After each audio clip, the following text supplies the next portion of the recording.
In my latest book, Dog Body, Dog Mind, Chapter 20, The Right Diet, Commercial Nutritional Horrors, I believe if consumers were aware of the ingredients in many commercial pet foods, they would be outraged. Most contain condemned parts of factory-farmed animals that are considered unfit for human consumption. One would not use them as fertilizer in one's garden, let alone feed them to one's beloved pet. So, Michael, you've been looking into the massive pet food recall that's happened in America earlier this year. How do you think this happened, and what effect has it had on the dogs and cats over there? I became involved in the massive pet food recall. It began in March of 2007. It ultimately involved dozens of very well-known pet food brands for cats and dogs, and ultimately led to the estimated death of 8,500 dogs and cats. And heaven knows how many dogs and cats became ill. The primary symptom was acute renal failure.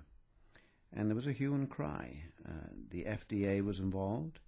There were government hearings. And it turned out to be a pet food ingredient supplier who was getting stuff from China that was sold as wheat gluten or rice protein, but actually turned out to be wheat flour that had been spiked with chemicals rather like urea.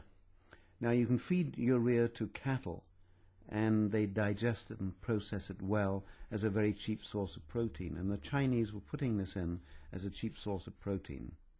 And in my mind, though, what are the pet food companies doing? Going around the world market, trying to find the lowest cost ingredients. I've heard the words melamine and rat poison used in connection with this. Yes, the identified compounds were melamine and cyanuric acid, and these form crystals in the kidneys and lead to the renal failure.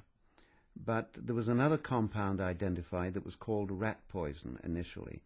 But this chemical, according to my research, is used as a genetic marker for transgenic or genetically modified crops.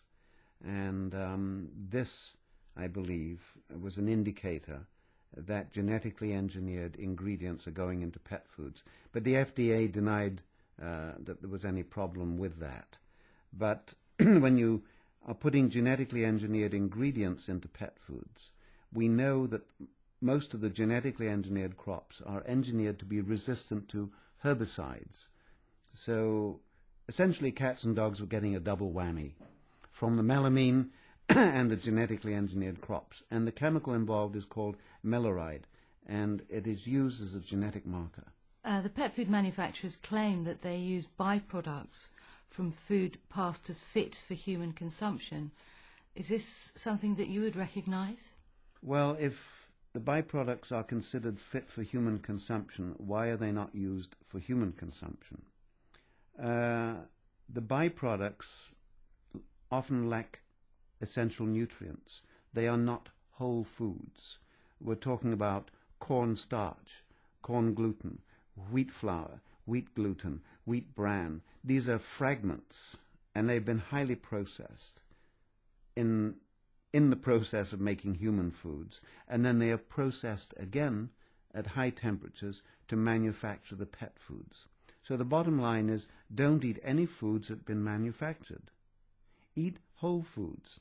But people are in a rush. They want convenience food, microwave foods, instant gratification, and we have health problems in the human population related to this, and our pets are mirroring these same health problems.